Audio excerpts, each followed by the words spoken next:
It started at 6 in the morning, the kind of hour that belongs to silence. I was half awake when the pounding began. It wasn't a knock. It was the sound of something trying to break through wood.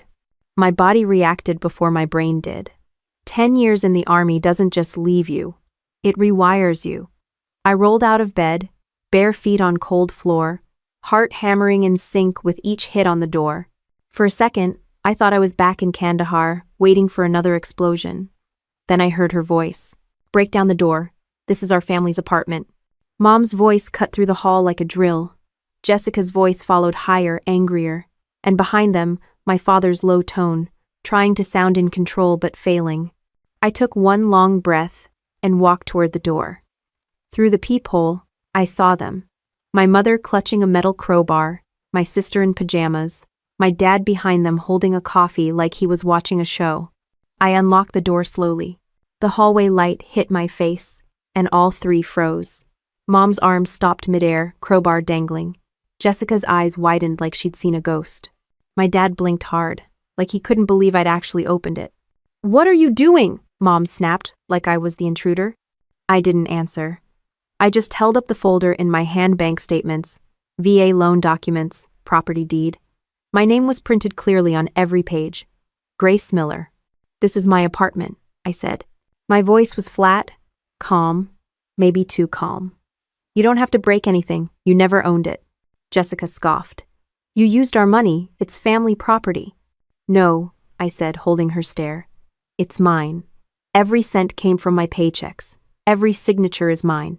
You don't even know how a VA loan works." She opened her mouth, but nothing came out.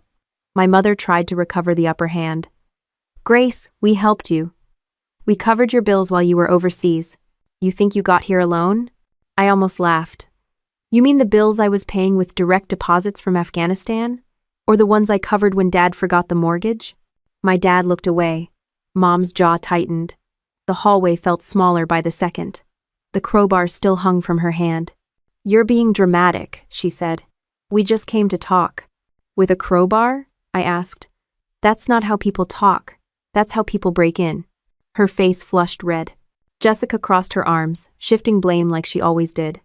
"You've changed since you got back," she said. "You think you're better than us now?" I shook my head. "No, I just finally stopped letting you take everything." That landed. You could feel the air shift. 10 years of unspoken resentment between us condensed into that one sentence. Dad's coffee cup trembled in his hand. "Grace," he said quietly, "you're talking to your mother." "I know," I said. "And she's talking to me like I'm her ATM." Mom took a step forward. "You don't talk to me that way." "Then stop showing up at my door with a crowbar." She didn't answer. None of them did. For a full 10 seconds, it was just the sound of everyone breathing, the echo of control slipping away from them. "You stole from your own family," Jessica said finally, her voice sharp. I stared at her. "You mean the apartment I bought under my own name with my own credit? You're welcome to check the records. Unless you want to use that crowbar on the filing cabinet too." Mom's voice cracked. "We raised you. And I paid for everything you forgot," I said. "The car repairs, the house insurance, the credit card bills. You don't get to guilt me for paying my own way." Jessica tried a different tactic, one I'd seen before. "You're overreacting. You always twist things." "That's funny," I said. "That's exactly what you said the last time you maxed out my card by accident." The silence that followed wasn't peace. It was realization. They finally understood they had no leverage left. I set the folder on the hallway table beside them, not to hand it over, just to make a point. The papers fluttered in the air conditioning, the sound thin and sharp. "Here's the proof," I said. "Every payment, every signature. You can yell all you want, but the law doesn't care about family feelings." Mom's lips trembled. Dad finally spoke. "We didn't come here to fight." "Then you should have come without a weapon," I said. Jessica muttered something under her breath, something about betrayal and family unity. I didn't bother to respond. I'd learned long ago that arguing with her was like arguing with a wall that enjoyed it. They started backing away slowly, defeated but still angry. Mom's crowbar lowered, but she didn't drop it. She just glared like she was trying to memorize the scene, planning how to retell it later with herself as the victim. "You'll regret this," she said. Maybe, I replied, but it'll be my regret, not yours. For a moment, her expression softened, maybe guilt, maybe calculation. It didn't matter. I closed the door and turned the lock. The click sounded louder than I expected. Inside, the apartment felt like it exhaled with me. I leaned against the door, hands shaking. The adrenaline was leaving fast, and the silence felt unreal. I looked around. Half-unpacked boxes, military duffel bag still by the couch, a coffee mug with my old unit's insignia. This was mine. Bought with 10 years of deployment pay, late nights, missed birthdays, and enough sand to last a lifetime. Every inch of it was proof that I'd built something that no one could take away except maybe my own family. I picked up the folder again and flipped through the papers. Mortgage approval, closing costs, VA certification, all perfect. My name printed clean. No cosigners. The kind of thing no one in my family had ever bothered to do for themselves. Outside the door, their voices faded down the hallway, still arguing, blaming each other. I didn't listen. I poured a glass of water, drank it slow, and sat down at the kitchen table. For a second, the calm felt foreign, too quiet, like silence was a luxury I hadn't earned yet. Then I caught my reflection in the window, hair messy, eyes tired, but steady. That's when it hit me, not relief, not victory, just clarity. The war I thought I left overseas had followed me home, disguised as family. And this time, it wasn't about surviving. It was about keeping what I'd already fought for. I sat there for a long time, not moving, not thinking about what would come next, just breathing. The kind of breathing you do when you realize the worst part isn't that they tried to break in. It's that you knew, deep down, they eventually would. I didn't sleep after they left. The air still carried their voices, the kind that linger even when the walls stop echoing. By the time the sun rose, I was already dressed, staring at a mug of coffee that had gone cold twice. The quiet of the apartment felt both peaceful and heavy. It reminded me of the first morning I came back from deployment. No alarms, no radios, no one barking orders, just silence, and a strange kind of disbelief that I was supposed to build a life out of it. 3 months earlier, I'd stepped off a plane at Denver International, duffel bag in one hand, discharge papers in the other. My mother had waved like we were in a movie. Jessica was recording me on her phone, yelling, "Our soldier's home," while Dad stood back, clapping like someone who wasn't sure what to do with his hands. They insisted I stay with them for a while, which meant, until we find a use for you. At first, I said yes. After 10 years overseas, the idea of saying no to family felt wrong. The house hadn't changed, same fake plants, same chipped table, same framed photo of Jessica holding her college diploma that she never used. Mom hovered like a hawk, watching everything I did. "You're thinner than before," she said, handing me a plate piled high with food. "They don't feed you enough in the army?" Jessica smirked. "Maybe they don't serve wine rations." It was always like that, half insult, half joke. Dad would chuckle, then look away when I didn't laugh. Every day felt like being a guest in a museum of their old habits. I cleaned the garage, fixed the leaky faucet, mowed the lawn. Mom called it helping out. I called it debt collection. Every small favor was a future weapon she'd use when she wanted something bigger. The plan was simple. I'd close on my own place by summer. I'd already been approved for the VA loan while deployed. I had the savings, the credit, the paperwork ready. I just needed time to move everything through. Mom knew that. She even offered to handle the paperwork while I was finishing the transfer. "You can trust me, honey. I did this for your sister when she got her car." Nay. That should have been my first red flag.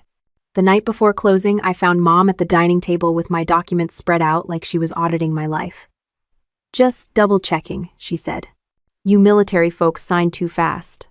I took the papers back and told her the bank already verified everything.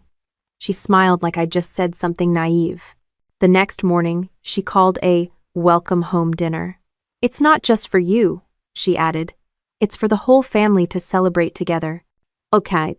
The restaurant was one of those fake fancy places that serve bread and guilt in equal portions.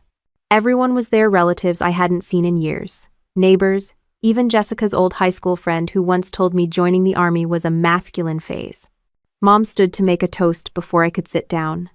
"To Grace," she said, raising her glass. for buying a beautiful apartment that'll finally give Jessica some stability. It took me a second to process what she'd said.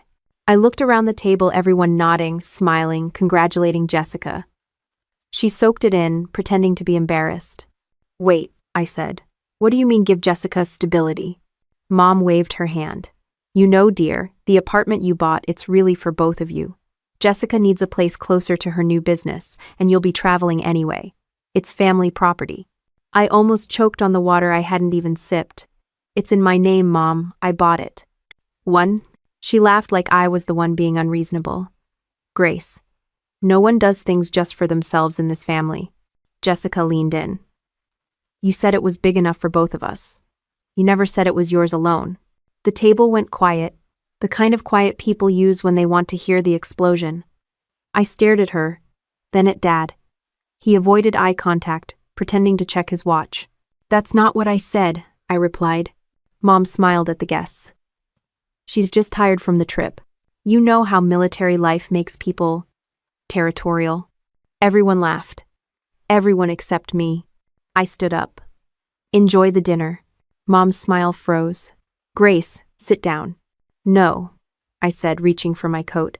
"You've had 10 years of controlling me from a distance. I'm done giving you the keys." Jessica hissed. "Don't make a scene." I looked her straight in the eye. "You already made one." When I left the restaurant, the air outside felt different, thinner, colder, cleaner.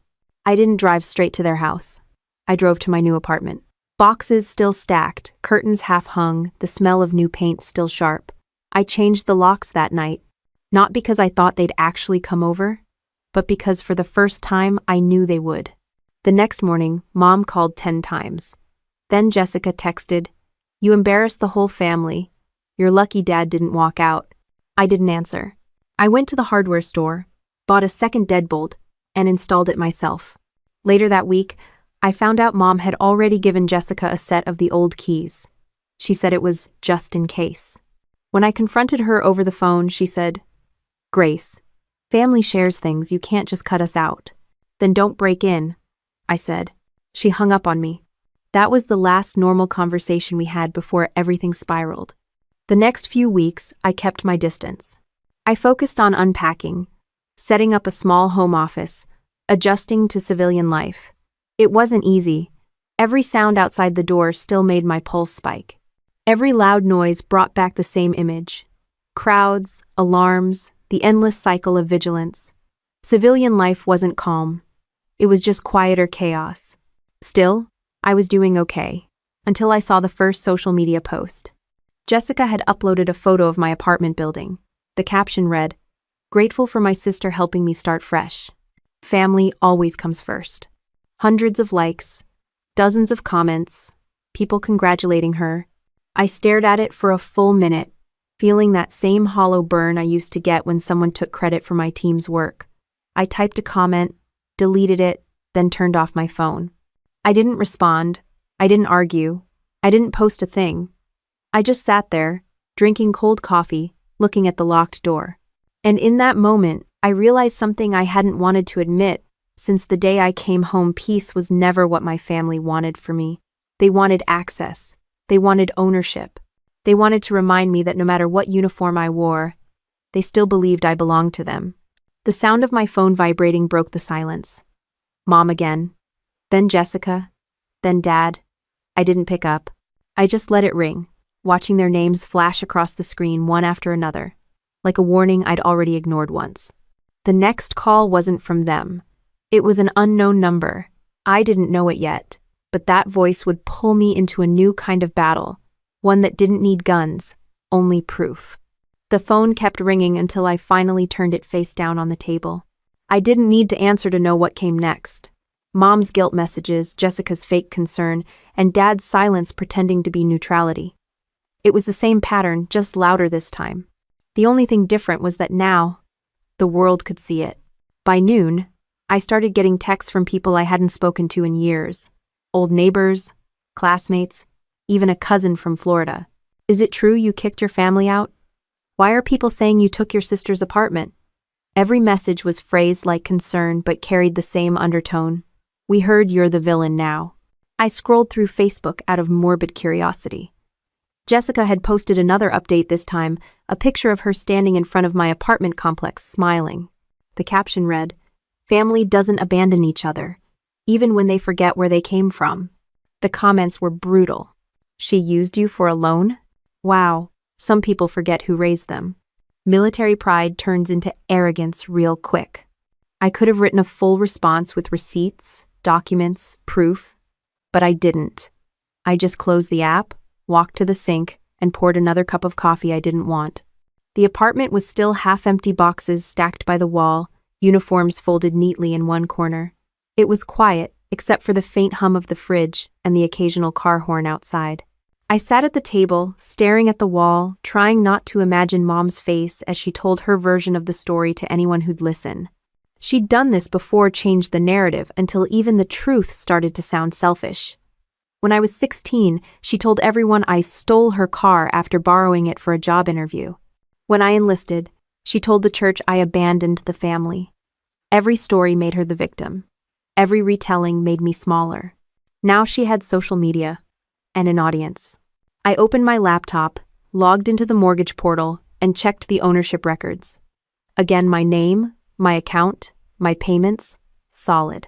I saved screenshots of everything, labeled the folder proof, and stored it on both the hard drive and cloud. Maybe it was paranoia. Maybe it was training. Either way, I wasn't going to lose another fight because I trusted someone else's memory. The next day, I went to the grocery store and ran into Mrs. Harrison, our old neighbor. She looked at me like she was meeting a criminal. "Grace, honey," she said, fake smile in place. "Your mom must be heartbroken. She said you won't even let her in the house." I kept my voice steady. "That's because it's not her house." Her smile twitched. "Well," she said, "it's complicated." "It's not," I said. "It's mine." The conversation ended there. She gave me that look, half pity, half judgment, and walked away. The kind of look that says good luck explaining this one. When I got back home, I checked the mail. 3 envelopes from banks I didn't recognize, all addressed to me but listing Jessica's business name underneath mine. My stomach tightened. I opened one. It was an account overdraft notice for a loan I never signed. That's when I realized this wasn't just gossip. They were setting something up. I called the bank immediately, went through 3 different departments before landing on a manager who confirmed what I feared. "A joint application was attempted under your name 2 months ago," he said. "It was denied due to missing verification documents." "Who submitted it?" I asked. He paused. "A co-applicant listed as Jessica Miller.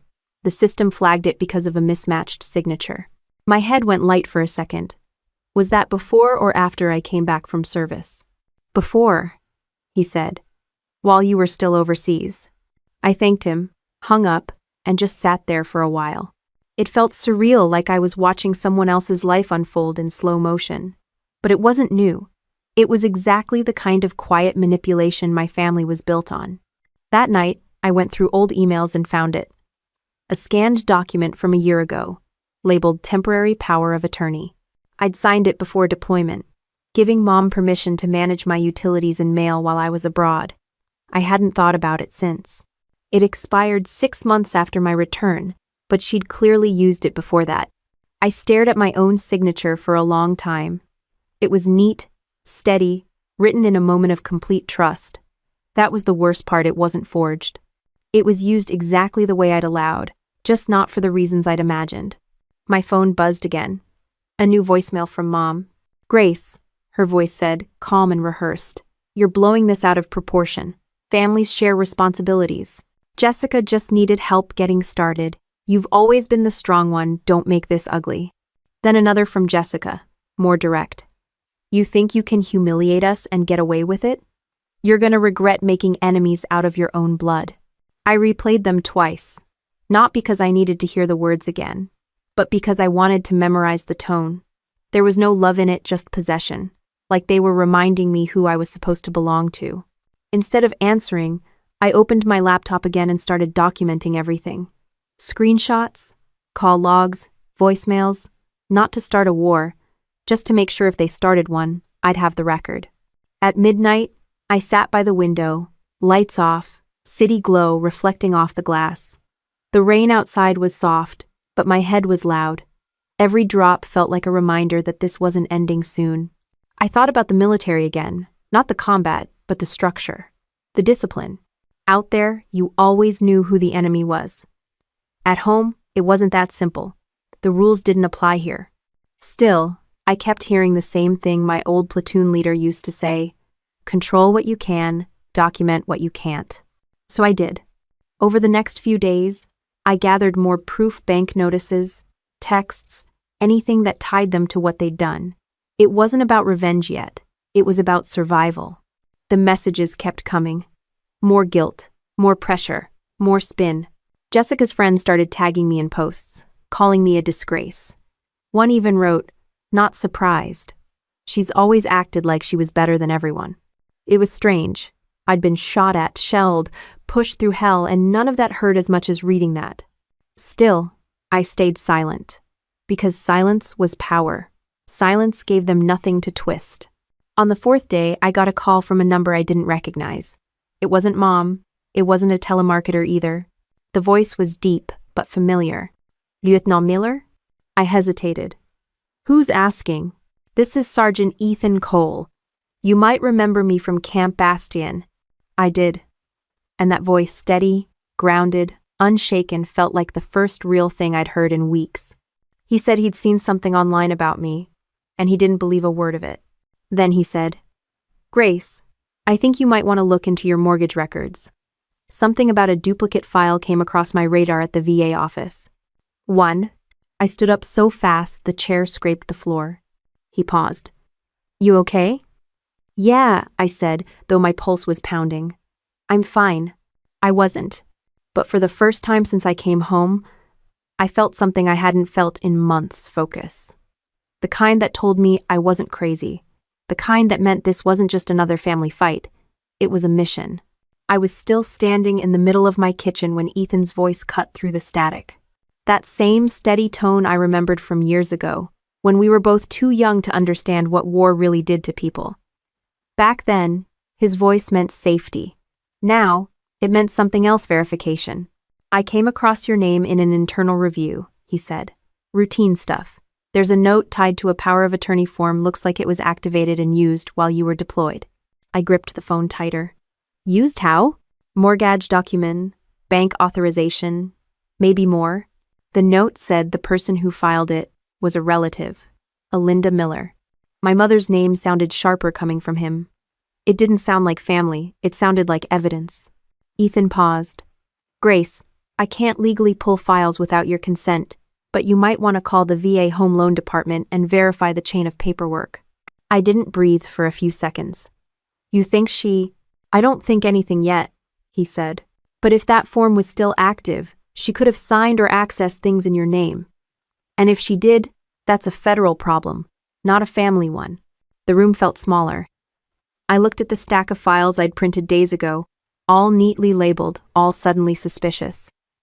"Thanks, Ethan," I said quietly. "You just gave me more homework." He laughed. "Better you handle it than let them handle you. You remember what we used to say: trust, but verify." I hung up and immediately opened my laptop. The government portal felt familiar, clinical, and slow. Every click brought up another form, another layer of bureaucratic mud. I scrolled until I saw it.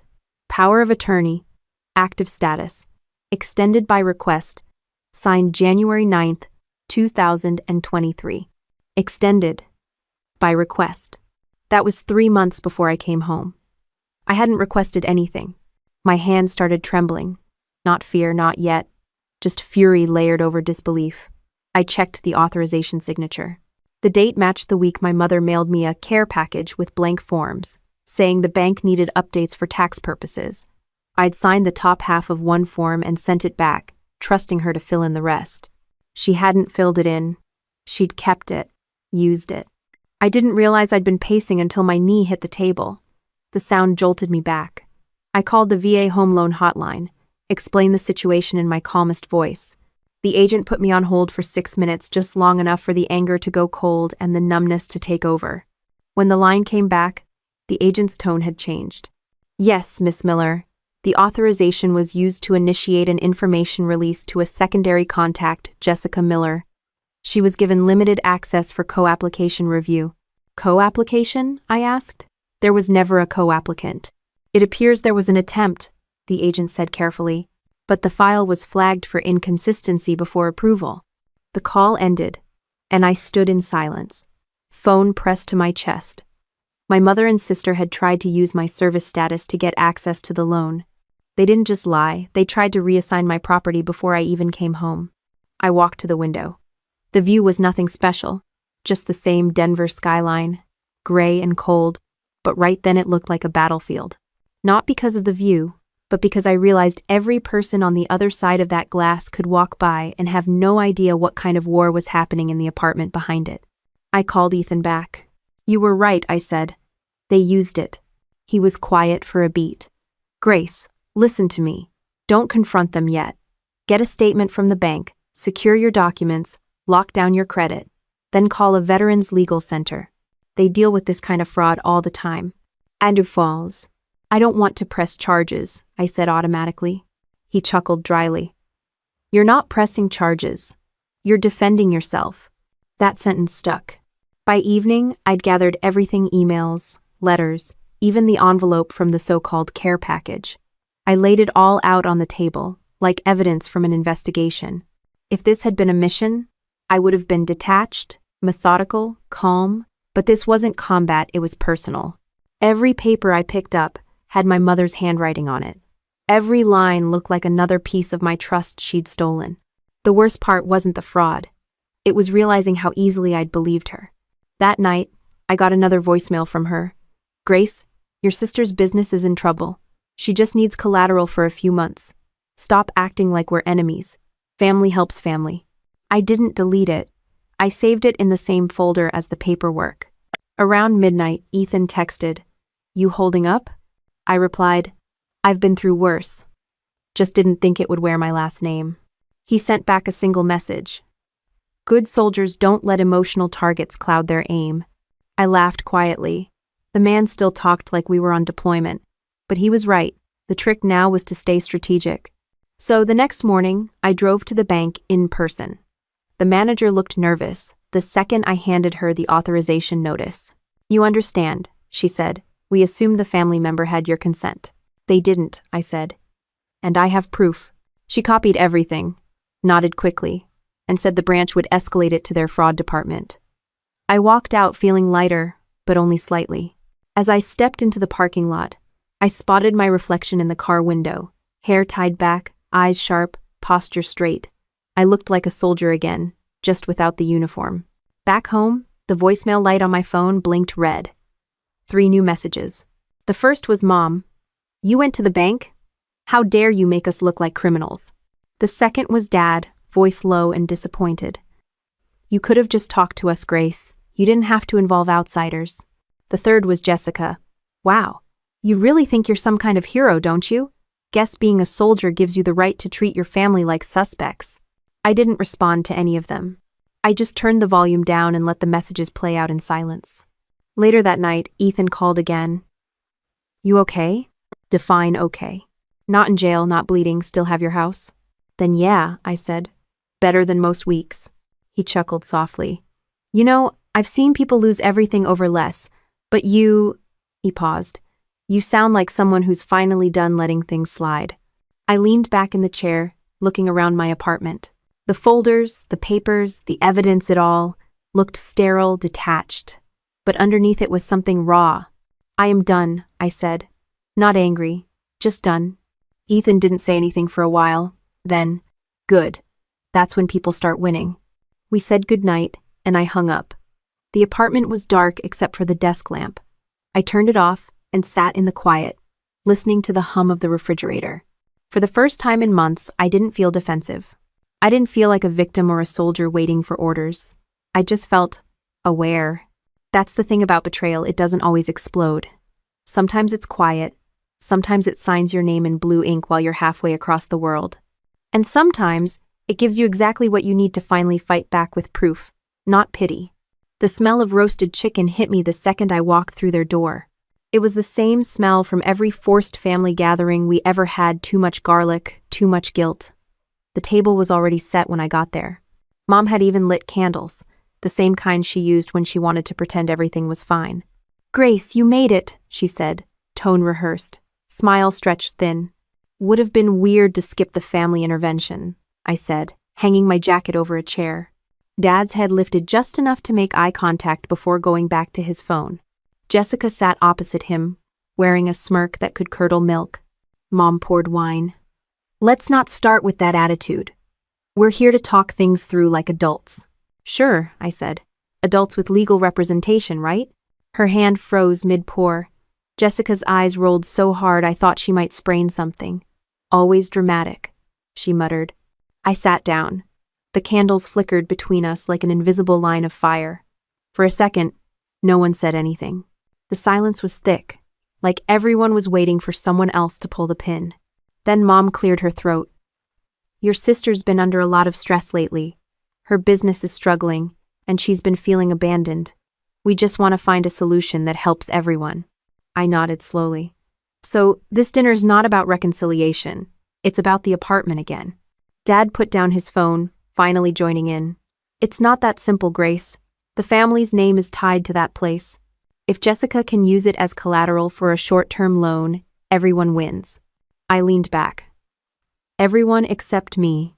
Mom sighed, like she was talking to a stubborn child. "You're not using the equity. It's just sitting there. Why not let it do some good?" "Because it's mine," I said evenly. Jessica laughed. "You act like you built it with your bare hands." I met her gaze. "I kind of did. 10 years of service. 10 years of hazard pay, combat zones, and not dying. Every payment came from that. And quote." She crossed her arms. "You wouldn't even have qualified for that loan if Mom hadn't handled the paperwork. She took care of everything." "Oh, I know she did," I said, sliding a folder onto the table. Mom's smile faltered. "What's that?" "Proof," I said, opening it. "Every transaction, every deposit, every transfer under my name. The VA confirmation, the mortgage receipt, and the letter from the bank verifying the fraud attempt made by you and Jessica." "How?" The sound of paper against wood filled the silence. Jessica's smirk vanished. "You went through my business records?" "I didn't have to. The bank called me," I said.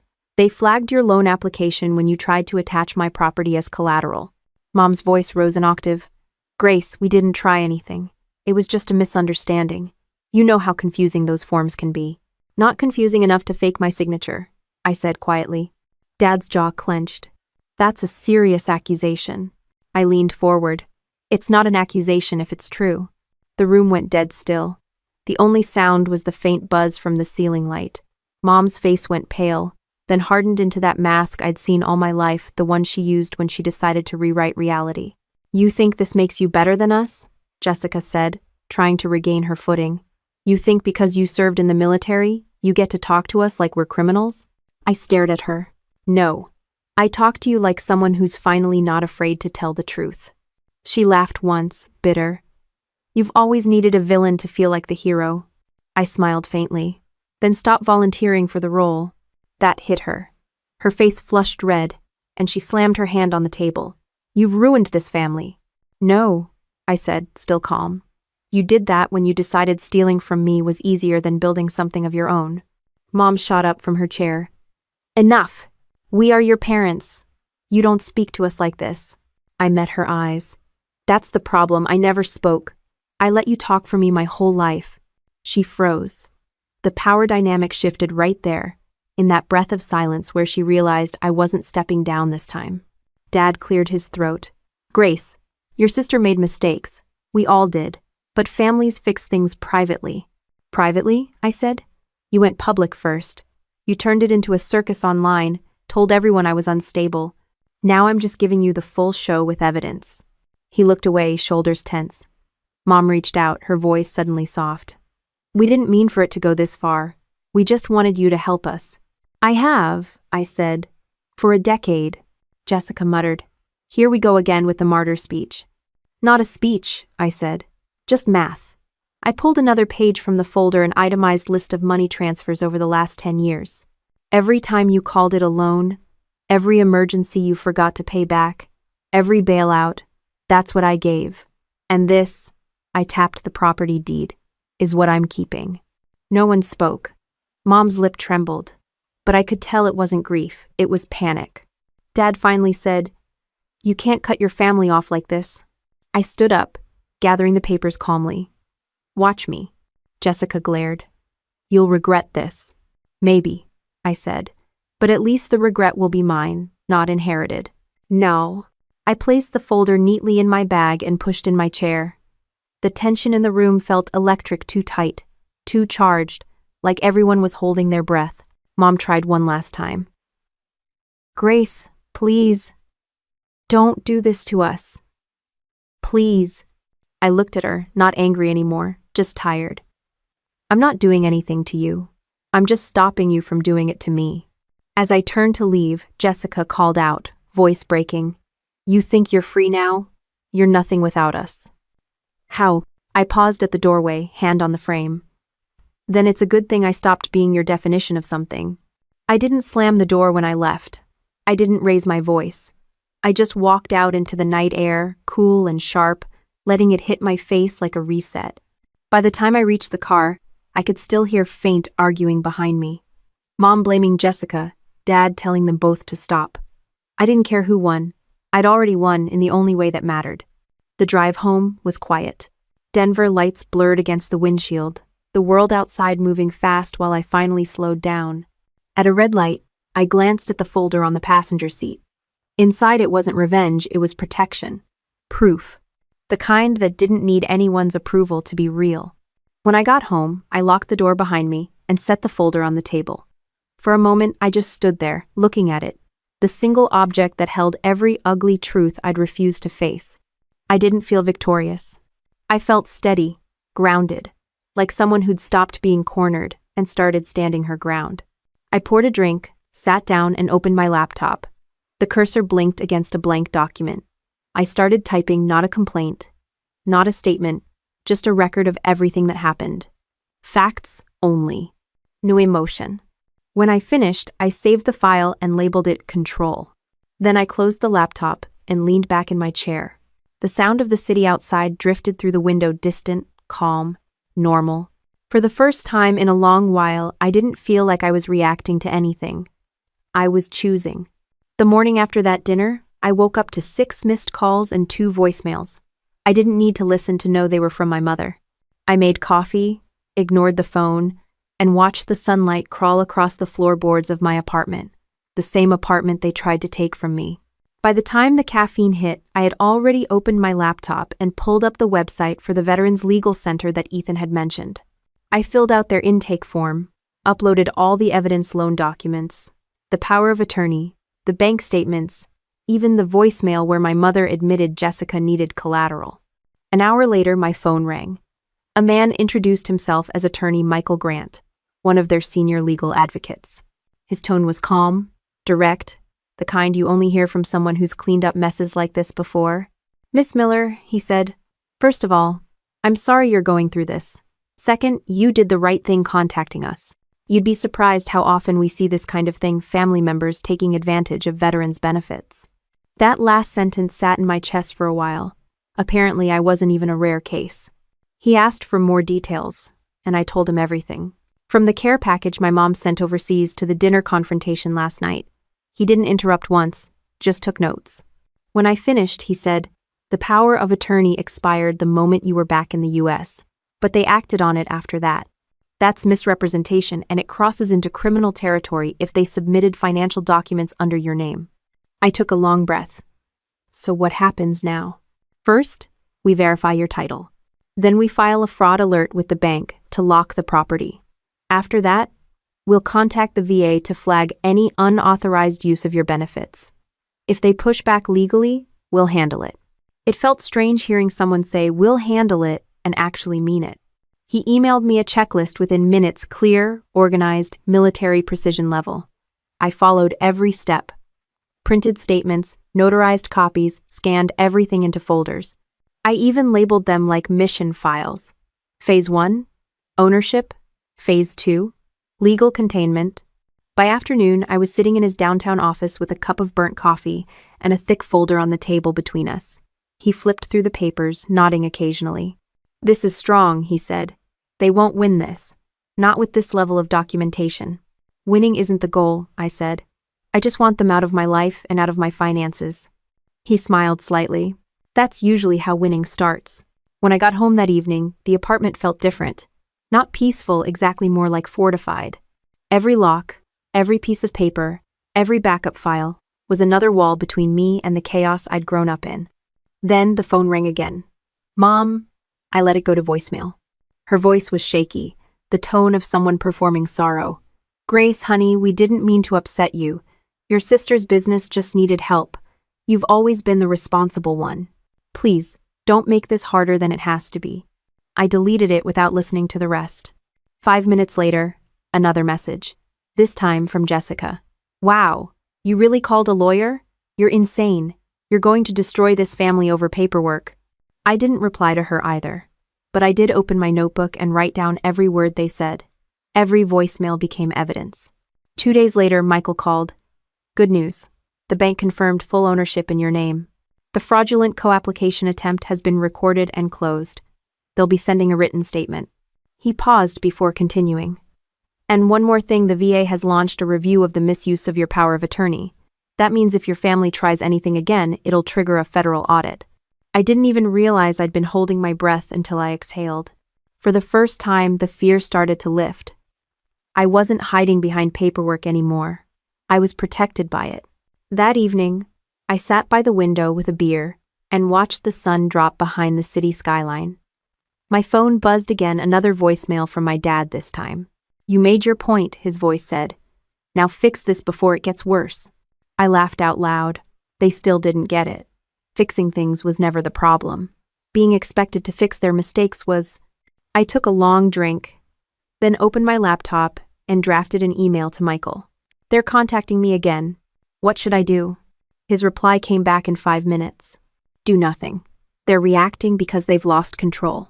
That's not your responsibility. That sentence hit harder than I expected. They've lost control. For years, that was the balance, me working, them taking. Me apologizing, them rewriting the story. And now, the dynamic had shifted. That night, I slept for the first time in weeks without waking up to imaginary footsteps or phantom knocking. By morning, my phone was full of messages again.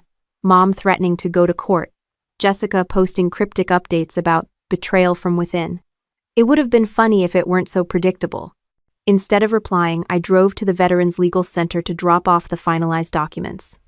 The receptionist, a woman around my age wearing a U.S. Army pin, smiled when she saw my file. You're Grace Miller? Yeah. She nodded. I've heard your case. You'd be surprised how many of these start with a family dinner. That made me laugh. Yeah, well, mine came with candles. She smiled knowingly. Then you're lucky you walked away with the paperwork instead of a police report. Back home, I cleaned the apartment not because it was dirty, but because it felt good to move. The motions helped settle the noise in my head. By evening, the quiet felt earned. I cooked a simple dinner, turned on some music, and sat at the table where the chaos had started days ago. The folder still sat there, a silent reminder that survival didn't always come from strength. It came from documentation, boundaries, and the decision to stop letting people rewrite your life. When the phone rang again, I answered this time. It was Ethan. You sound better, he said. I am, I replied. The paperwork came through. The apartment's officially mine again. He chuckled. Told you, paper cuts make the best revenge. I smiled. Yeah. Who knew justice came in triplicate copies? He paused. So what now? I don't know, I said honestly. Maybe I start living like this place isn't a battlefield. That's the spirit, he said. And Grace, don't feel bad for winning. You earned peace. You don't have to apologize for keeping it. After the call ended, I looked around the room. Everything was quiet, the kind of quiet I used to crave, the kind that once felt impossible. I picked up the folder, slid it into a drawer, and locked it. Not to hide it, but to close the chapter properly. The last light of sunset bled through the blinds, landing on the framed certificate above my desk, Department of Veterans Affairs. Honorable Service Recognition. It used to feel like a reminder of duty.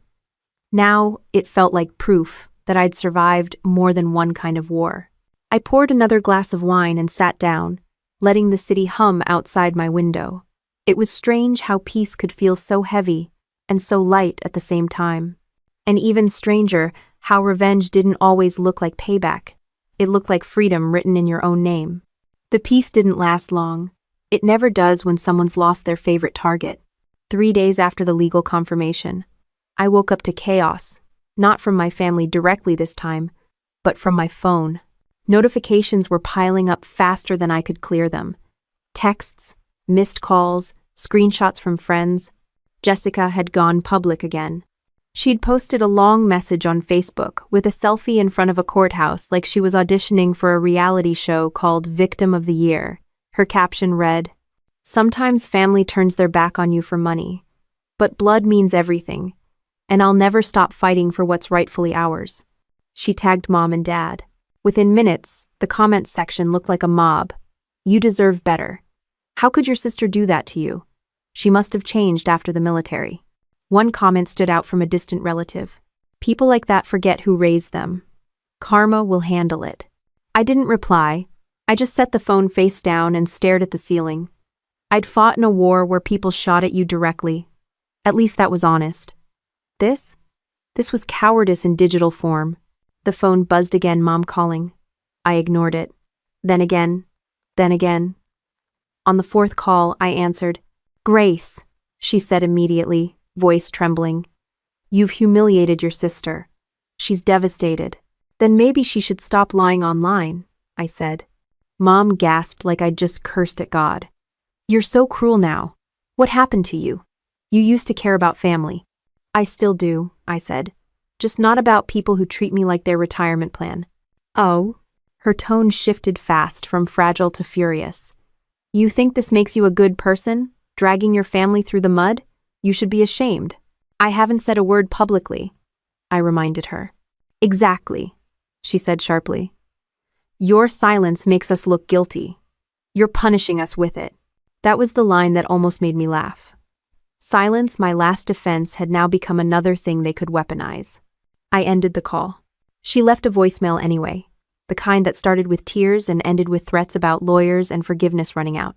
Later that afternoon, my dad showed up outside my apartment building. No call, no warning, just standing there by the gate in his work jacket, holding a coffee like it was a peace offering. "Can we talk?" he asked when I walked out. "Depends," I said. "Are you here as dad or as their messenger?"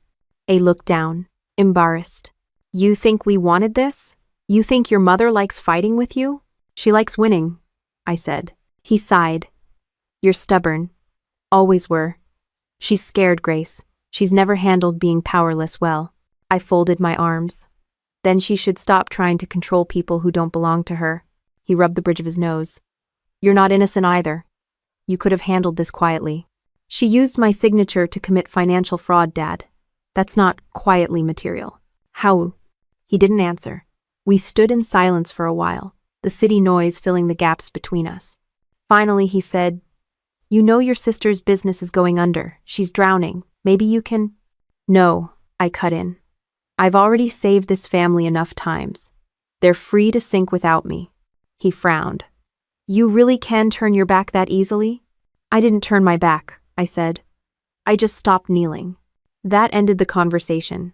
He muttered something about ungrateful and walked off, shaking his head. I watched him go, not angry, just hollow. That night, I sat by the window again, the city lights flickering like a Morse code I couldn't read. The phone buzzed again. Another voicemail, Jessica, this time. "You really think you're the hero, don't you?" she said. "Guess what, Grace? Everyone sees through you now. You can hide behind your papers, but you'll always be the messed up one. Mom and Dad might forgive you. I won't." Her voice cracked near the end, the kind of anger that sounds a lot like fear. I replayed it twice. Not to feel anything, just to memorize the sound of desperation disguised as pride. After that, I stopped checking notifications altogether. I deleted every app that kept my family within reach. No Facebook, no Instagram, no Messenger. The silence that followed was almost physical. For the first time in weeks, no one could reach me. No guilt calls, no accusations, no manipulation disguised as love. It was quiet again, real quiet. I cleaned, cooked, and fixed the small things in the apartment I'd been ignoring. The cracked light switch, the loose hinge on the bathroom door, the kind of chores that make a place feel like home again. But even in that quiet, the guilt tried to crawl back in. It always did. My mother's voice lived rent-free in my head. Family forgives. Family sacrifices. Family sticks together. I'd spent my entire life confusing those sentences for commandments. The next morning, Ethan called. "Still alive?" he said. "Barely," I said. "They've gone full PR campaign." He chuckled. "Figures. When they can't win the war, they try to rewrite the report." That made me smile. "You sound like every commander I ever had." "I'll take that as a compliment," he said. "Listen, you holding up, you sound tired." "I am," I admitted. "Not from fighting, from being expected to." "Ass." He paused for a moment before saying, "Then stop. Let the paperwork speak. You've already won."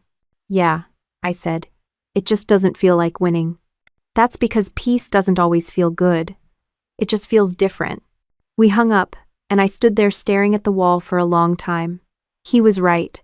Peace wasn't joy. It was maintenance. It was the absence of constant damage control. 2 days later, another letter arrived from the bank, confirming the case was officially closed.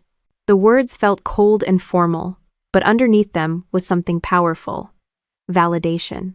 I placed it in the same drawer with the folder marked Control. Then I locked it again. That night, it rained. I stood by the window watching water streak down the glass, thinking about every version of myself that had bent to keep the peace. The obedient daughter, the forgiving sister, the soldier who came home believing family would be her safe zone. None of those versions existed anymore. Still, somewhere between the rain and the quiet hum of the city, a small thought surfaced almost soft enough to miss. Maybe the only way to survive a family like mine wasn't to win against them. Maybe it was to stop playing their game completely. The next morning, I made one final adjustment. I changed my number. No forwarding, no backup, no explanation.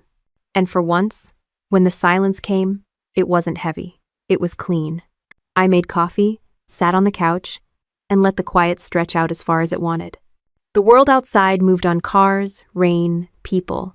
But inside, everything finally stopped feeling like a battlefield. And in that stillness, something new began forming, not revenge, not victory, just the calm realization that control didn't have to be loud to exist. The next week came with paperwork instead of panic. The kind that didn't demand my energy, just my signature. It was almost peaceful. The folder from the Veterans Legal Center sat open on the table, a neat stack of letters and verification forms. Everything was official now. The bank, the VA, even the city housing office had confirmed it. The apartment belonged to me, exclusively and permanently. I didn't celebrate. I just sat there, reading the same line twice. All prior co-application attempts were deemed fraudulent and have been closed. 10 simple words that rewrote 10 years of imbalance. Later that day, I went downtown to meet with Michael, my attorney. The waiting room was quiet, filled with other veterans, each holding their own pile of evidence against something: a bad landlord, an unfair employer, a broken system. For once, I wasn't the one waiting for help. I was finalizing an ending. When Michael called me in, he looked genuinely pleased. "Grace, congratulations," he said. "The VA flagged the power of attorney misuse as a confirmed violation. They've issued a permanent restriction against your mother and sister accessing any of your benefits or records." "Permanent?" I asked. He nodded. "As in, forever. You're fully cleared, and your file is locked down tighter than Fort Knox." I smiled faintly. "Guess I'm finally the one with security clearance again." He chuckled. "You'd be surprised how rare this kind of closure is. Most people don't fight back. They just give in." "I almost did," I admitted, "but then they brought a crowbar." Michael laughed quietly. "That'll do it." We went over the final paperwork, and I signed the release forms. Each stroke of the pen felt like a small exorcism. I wasn't angry anymore. Anger requires energy, and I'd given them enough of that already. What I felt now was simpler resolve. When I left the building, the autumn air hit different. Denver smelled like cold metal and wet asphalt after rain. I walked past the courthouse, past the government buildings, through the noise of people living normal lives. For the first time, I wasn't running from something. That night, Ethan called again. You sound different, he said. Paperwork's done, I told him. The VA closed the case. Congratulations, Lieutenant. Guess you're officially the homeowner of record now. Funny, I said. I've been living here for months, but it never felt official until someone stamped it. That's how freedom works, he said. It's quiet until you lose it. Then it's loud. I laughed. You should write that on a poster. He paused, then said, Seriously, though, you did good. I've seen people go down fighting their own blood. You kept it clean. Revenge isn't always about fire, I said. Sometimes it's paperwork and a good lawyer. He laughed. You've definitely been out of the field too long. You're talking like a civilian. Maybe that's the goal, I said. We talked for a few more minutes, nothing heavy, just normal conversation. When I hung up, I realized how rare that felt. A call that didn't leave me tense. The next morning, my inbox was full again, not from them, but from the Veterans Legal Center. The subject line read, Case closed. Final acknowledgement. I clicked it open. At the bottom was a note from the director. Thank you for your service and for setting an example. Financial exploitation of veterans is a growing problem. Your report helped flag several similar cases. I didn't expect that. Somewhere between fighting my family and protecting myself, I'd accidentally helped someone else. I printed the letter and pinned it on my fridge, not as a trophy, but as a reminder that the quiet kind of revenge, the legal kind, works better than any argument ever could. Around noon, I got another call. Not from the VA this time, from the bank manager who'd helped confirm my ownership. Miss Miller, she said, just wanted to let you know the fraudulent account tied to your name has been closed. And off the record, I wanted to say good for you. Most people would have just let it go. I thanked her and hung up, then stood in my kitchen for a while, letting the stillness settle. It felt different now, not like isolation, but like ownership. My space, my silence, my rules. That evening, I received one last email from Jessica. No subject line, just 2 sentences. You've destroyed our family's reputation. Hope you're proud. I didn't reply. There was nothing left to say. I archived it and moved on. Outside, the city was glowing under a thin layer of fog. I stepped onto the balcony, breathing in the cold air. The lights blurred like smudged paint across the skyline. Somewhere below, sirens wailed, faint and distant, the sound of other people's emergencies. Mine were over. I looked at the locked door behind me and thought about how everything had started there. A knock, a shout, a threat. Now it was just a door again. Not a symbol, not a line between war and peace. Just wood, hinges, and a lock that answered only to me. Later that night, Ethan texted, Beer this weekend? You've earned it. I smiled. As long as you're buying. He sent back a laughing emoji. I poured myself a small drink and sat down at my desk. My computer screen glowed softly in the dark. I opened a new document and started writing something I hadn't written in years, a resume. Not because I needed a job, but because I finally felt like I could build something again. Something that wasn't about surviving or defending or proving a point. The knock on the door that started this whole thing replayed faintly in my mind. It didn't trigger me anymore. It just reminded me that no one gets to take peace you've earned, not family, not guilt, not blood. I typed a few lines, then stopped and stared at the screen. The cursor blinked, patient and steady. Somewhere between the quiet hum of the fridge and the soft tap of rain outside, I realized what this really was. Not closure, not revenge, just balance restored. The folder marked Control still sat in the drawer, locked, untouched. I didn't need to look at it anymore. It wasn't proof of what they did. It was proof of what I'd stopped allowing. I closed the laptop and looked around the room. The lamp's warm light hit the wall, highlighting the framed photo of my unit, 12 of us standing in desert gear, grinning through exhaustion. I'd survived people who wanted to kill me. Surviving people who claimed to love me was just a different skill set. I poured another drink, set it beside the window, and watched the city breathe. Somewhere between the streetlights and the silence, I caught myself smiling not because it was over, but because I'd finally stopped letting it define me. And that, more than any verdict or victory, was the kind of justice I could live with. The first morning after the legal closure felt like a blank page. No calls, no messages, no noise, just sunlight crawling slowly across the kitchen floor and the faint hum of the city outside. For the first time, I wasn't bracing for something to go wrong. I brewed coffee, poured it into my chipped army mug, and stood by the window. The world outside moved fast, people heading to work, buses hissing, dogs barking, but for me, time had slowed. I didn't realize how much energy I'd spent surviving until there was nothing left to survive. When my phone buzzed, I almost flinched. But it wasn't another guilt call. It was an email from the Colorado Veteran Transition Program. Subject line: Mentorship Invitation. I opened it, expecting spam, but it was real. Someone from the city's career initiative had read about my legal case in an internal VA bulletin. They wanted to invite me to speak about financial independence for returning service members. I stared at the screen for a long moment. For years, every time I heard the word family, it came with a problem attached. Now, a stranger wanted to pay me to talk about surviving one. I replied yes. 2 weeks later, I was standing in a small conference room with 20 other veterans, mostly younger than me. They wore that same expression I used to half confusion, half exhaustion. The kind of look that says, "I made it home, but I don't know what that means yet." The moderator introduced me.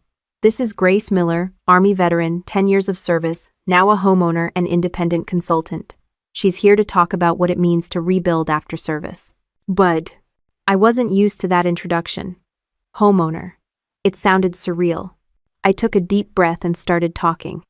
Not with speeches or advice, just stories. About the loan process. About people who smile while taking from you. About the quiet strength it takes to say no to those you love.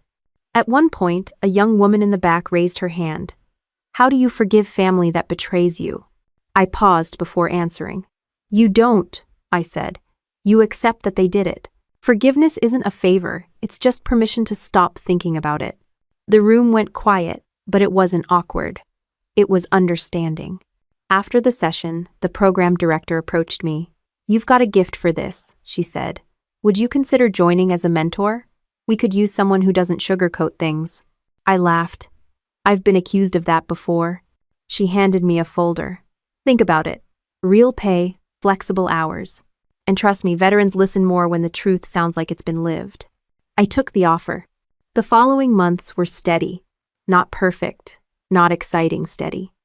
I started meeting with small groups, mostly women trying to rebuild lives after the military.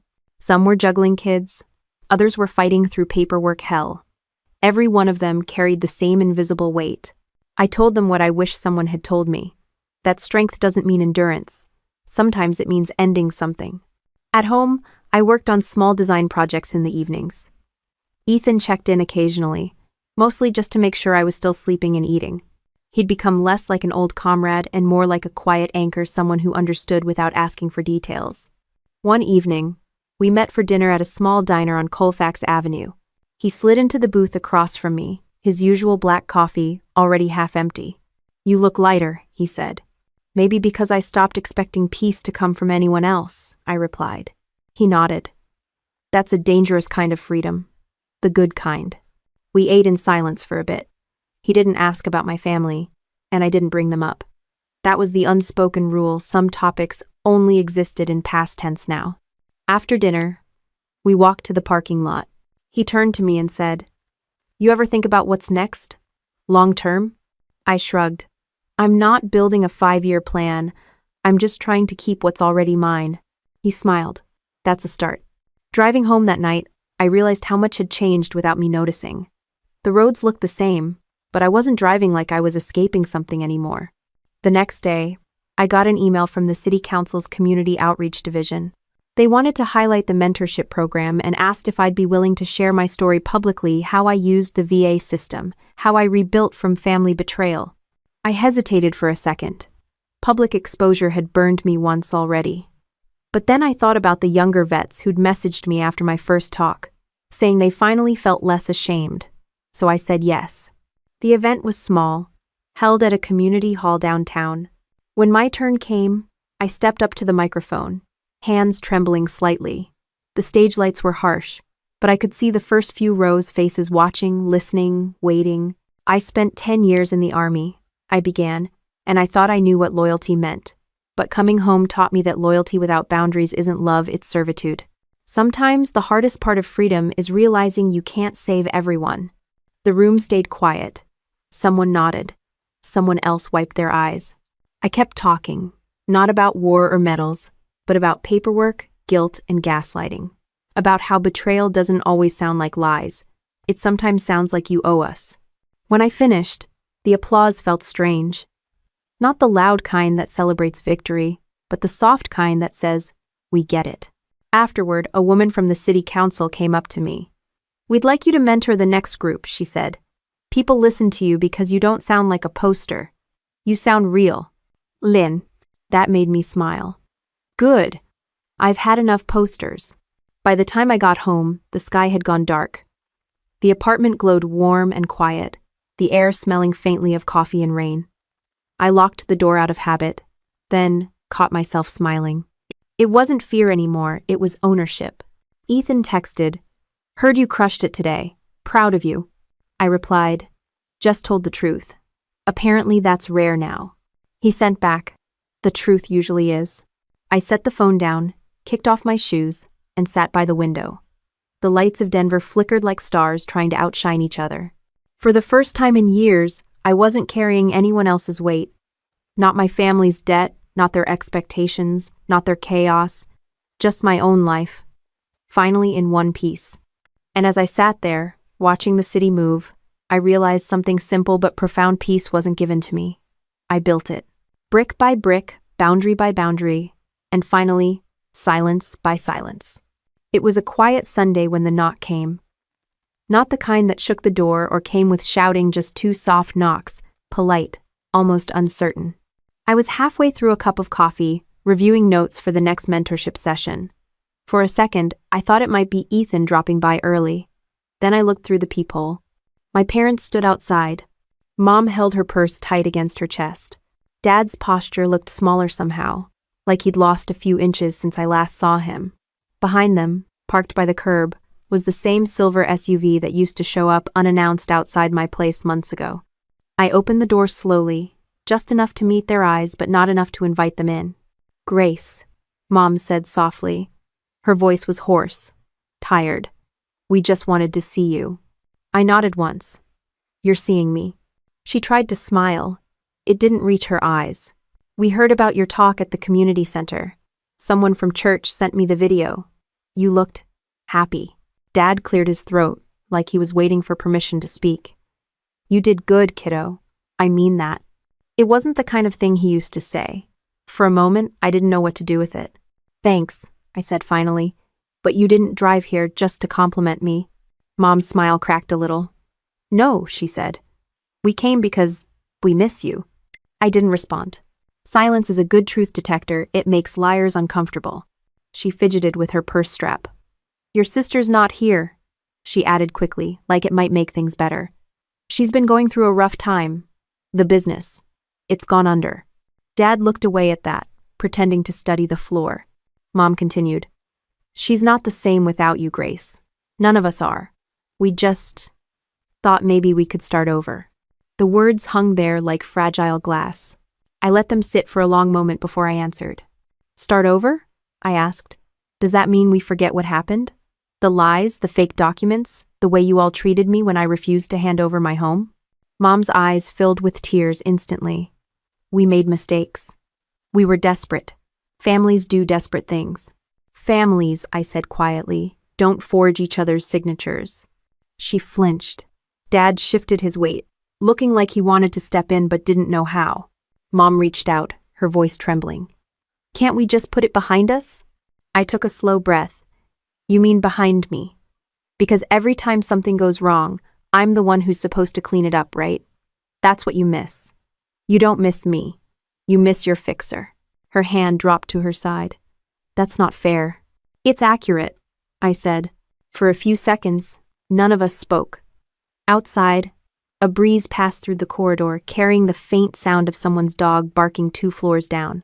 It was strange how ordinary everything felt in that moment.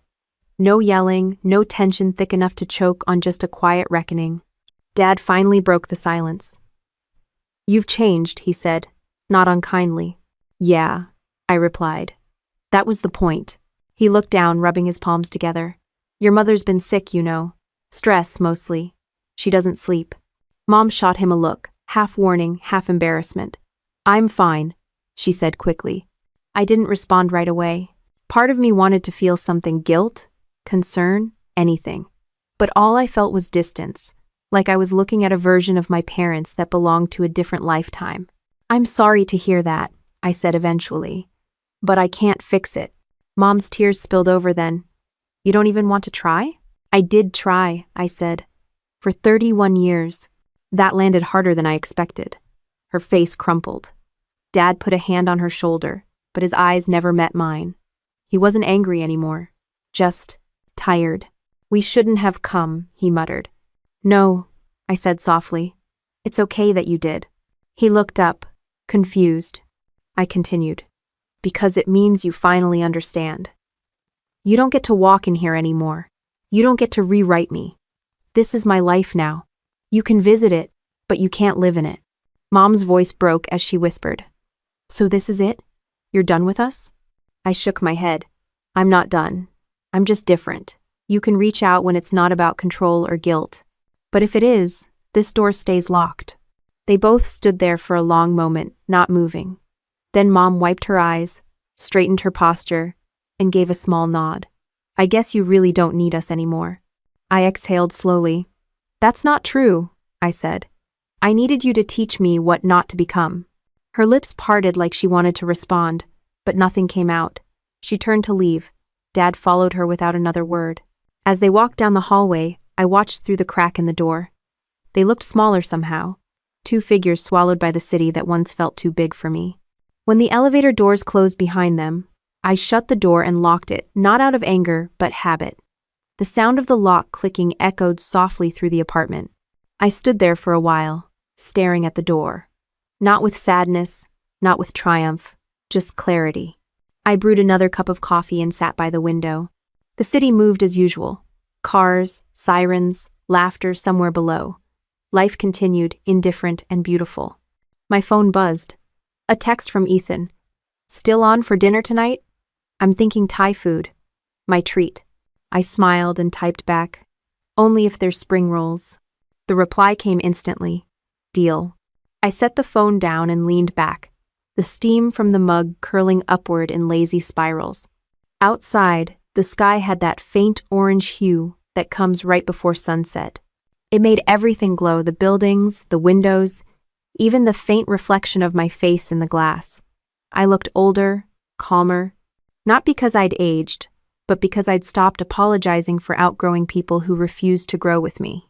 On the shelf above my desk sat the old folder marked Control. I hadn't touched it in weeks. It wasn't a trophy or a wound anymore. It was just paper. I opened the drawer and slid it inside, closing it quietly. This time, the act didn't feel symbolic. It just felt done. The door stayed locked, but the air was open. My apartment wasn't just shelter anymore, it was proof.